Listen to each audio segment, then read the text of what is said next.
हर बंदिश से छूट के अब इश्क करेंगे, टूट के अब रोक सके तो रोक ले दुनिया।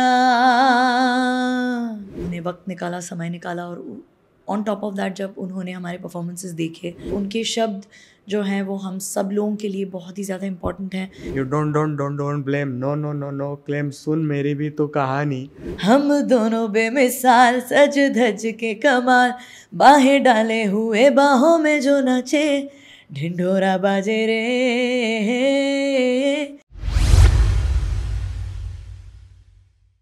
हेलो, मैं हूं दामिनी और आप देख रहे हैं फर्स्ट इंडिया। और आज हमारे साथ ऐसे सिंगर मौजूद हैं जिनकी आवाज़ दिलों तक जाती है। तो सबसे पहले स्वागत है भूमि जी आपका फर्स्ट इंडिया पर, और सैमी आपका भी फर्स्ट इंडिया पर। आपका जो नया सॉन्ग आया है वो सिर्फ ऐसा नहीं है कि सुनने के लिए, वो दिल तक जाता है। उस पर क्या कुछ कहना चाहेंगे आप? गंधर्व सचदेव और विया मंक रिकॉर्ड्स जिन्होंने प्रोड्यूस किया इस गाने को मेरे नाल, एंड सुमित बिलारी जिन्होंने कंपोज किया है, एंड सत्य खरे जिन्होंने इस गाने को लिखा है। आई एम रियली ग्रेटफुल कि उन्होंने मुझे इस गाने को गाने के लिए, परफॉर्म करने के लिए, रेंडर करने के लिए बुलाया। मैं I am really really happy to be part of this. और बहुत ब्यूटीफुल गाना है। इट्स आई थिंक लोग जब इस गाने को सुनेंगे तो काफ़ी रिलेट भी करेंगे, क्योंकि बहुत ही रिलेटेबल टॉपिक है, गाना है। And of course it's Sammy's debut song as like a singer and as an actor as well. तो ढेर सारी बधाइयाँ आपको भी। Thank you so much, and thank you for being part of this with me. Thank you. Sammy, आप अपने गाने के बारे में क्या कुछ बताना चाहेंगे? गाना आपने जैसा कहा कि बहुत बड़ा फील वाला गाना है, और ये गाना मेलोडी को हम कोशिश कर रहे हैं वापस लाने के लिए, लेकिन melody, feeling, romanticism along with heart break is also एक ऐसी चीज़ है जो हर एक इंसान अपनी ज़िंदगी में से इन सब चीज़ों में से गुज़रता है, और इसलिए वो रिलेट भी कर पाते हैं ये इस टाइप के गाने को। तो गाना रोमांटिक फील के साथ में जो एक हिप हॉप फील है, और जो काइंड ऑफ उसमें एक रैप एलिमेंट जो ऐड किया है, उससे गाने का लेवल एक नेक्स्ट लेवल पर चला गया है। और अभी तक जो भी रिस्पॉन्स आ रहा है, ऐसा लग रहा है कि लोगों को पसंद आ रहा है। I hope everybody likes it. Bhumi, आपने कई ऐसे सॉन्ग्स किए हैं जो अभी भी ना लोगों के दिल तक वो गाने हैं, और अभी भी लोग उसे कई बार सुनने के लिए काफ़ी एक्साइटेड होते हैं। फिर वो चाहे आपका राम चाहे लीला का सॉन्ग हो, या फिर उस मूवी से रिलेटेड कोई भी सॉन्ग हो, या फिर अभी जो रणवीर आलिया के लिए आपने सॉन्ग किया था। कैसा एक्सपीरियंस रहा आपका उन लोगों के लिए गाना करके? It's a beautiful experience, and by the grace of God मुझे मौका मिला मेरी आवाज़ को शोकेस करने के लिए। एंड जितने भी क्लाइंट्स, जितने भी music directors and film directors, उनके लिए मैंने गाया है, उन्होंने मुझे मौका दिया है। मुझे बहुत बहुत अच्छा लगता है कि they have had this faith in me, कि मैं उस गाने को निभा पाऊँगी। और उस फेथ और बिलीव को और उनका कॉन्फिडेंस मेरे लिए देखकर मुझे भी बहुत अच्छा लगता है। And I really feel grateful. बहुत मज़ा आता है मुझे जब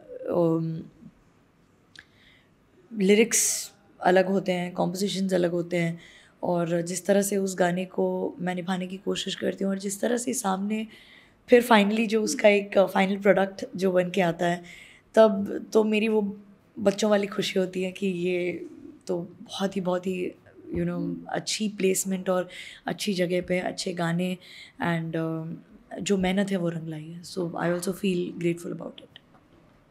और डेफिनेटली लोगों का प्यार, लोगों का आशीर्वाद जो सुनकर मुझे उतनी सराहना देते हैं, एक्सेप्टेंस भी है काफ़ी लोगों में, और अप्रिशिएट करते हैं मुझे मेरी परफॉर्मेंसेस को लेके।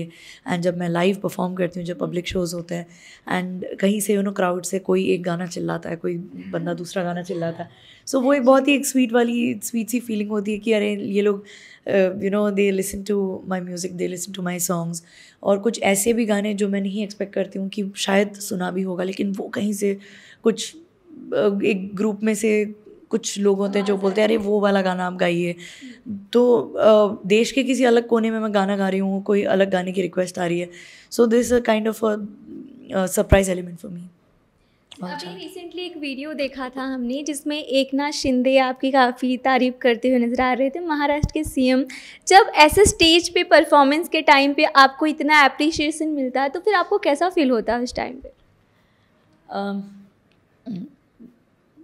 हमारे सीएम साहब एकनाथ शिंदे जी सर, उनका हमारे गरबा में नवरात्रि में आना और सभी को इनकरेज करना, सभी आर्टिस्ट की हौसला अफजाई बढ़ाना बहुत बड़ी बात है। उन्होंने वक्त निकाला, समय निकाला, और ऑन टॉप ऑफ दैट जब उन्होंने हमारे परफॉर्मेंसेस देखे उन्हें भी बहुत अच्छा लगा, और उनके शब्द जो हैं वो हम सब लोगों के लिए बहुत ही ज़्यादा इम्पॉर्टेंट हैं।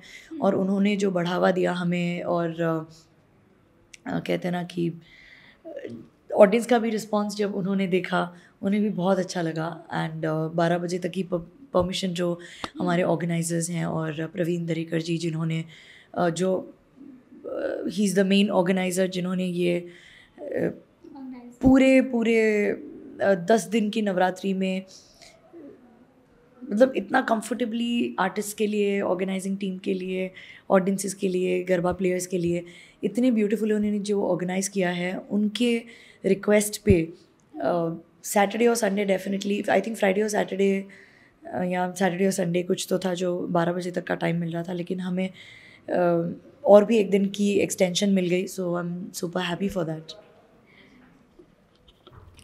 वैसे आप कोई ऐसी मोमेंट बताइए आप अपने दोनों जन के बारे में जो आपने म्यूज़िक करने टाइम पे कोई स्पेशल मोमेंट रही हो, या वो फ़नी मोमेंट रहा हो या फिर कुछ भी।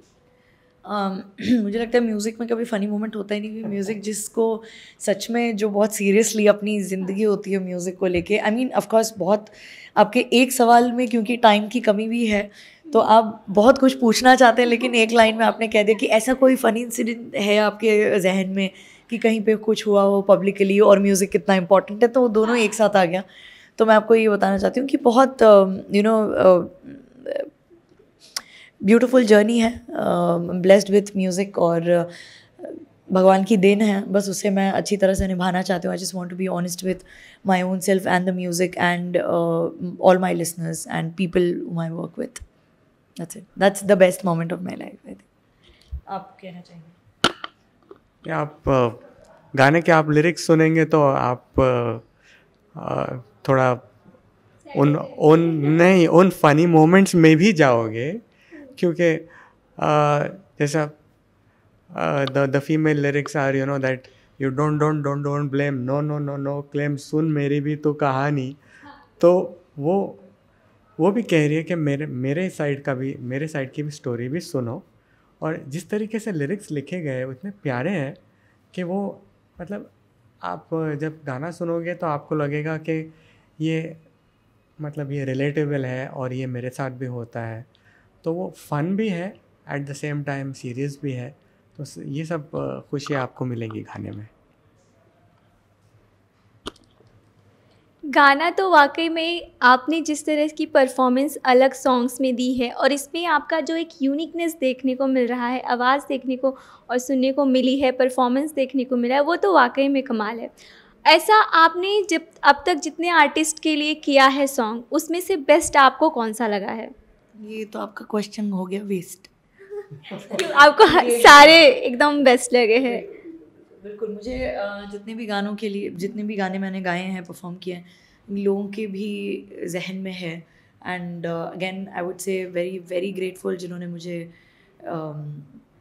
मौका दिया है। एंड आई थिंक इसी it's a complete humbling experience for me. So मेरे लिए तो सब एक है, सारे एक है। वो मैं लास्टली चाहूँगी आप अपने आवाज़ में कुछ अपने ऑडियंस के लिए सुनाएं।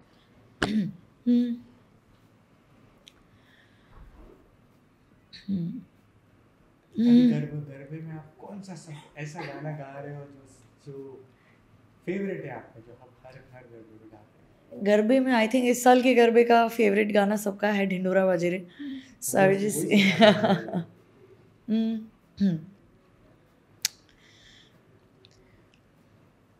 हर बंदिश से छूट के अब इश्क करेंगे, टूट के अब रोक सके तो रोक ले दुनिया। अरे इश्क किया तो शर्म क्या जी, इश्क से बढ़ के कर्म क्या, अब टोक सके तो टोक ले दुनिया। हम दोनों बेमिसाल सज धज के कमाल, बाहें डाले हुए बाहों में जो नाचे, ढिंडोरा बाजे रे, ढिंडोरा बाजे रे। Thank you so much Bhumi. To be very honest, जितना म्यूज़िक सुना है आपका उससे ज़्यादा प्रिटी वॉइस है आपकी सामने से। अरे नहीं, प्लीज़ प्लीज़ प्लीज़ सेमी, आप अपने ऑडियंस के लिए क्या कहेंगे? मैंने तो गा दिया, मेरा डेब्यू गाना है वो मेरे नाल, मैंने आपके लिए ऑलरेडी गा दिया।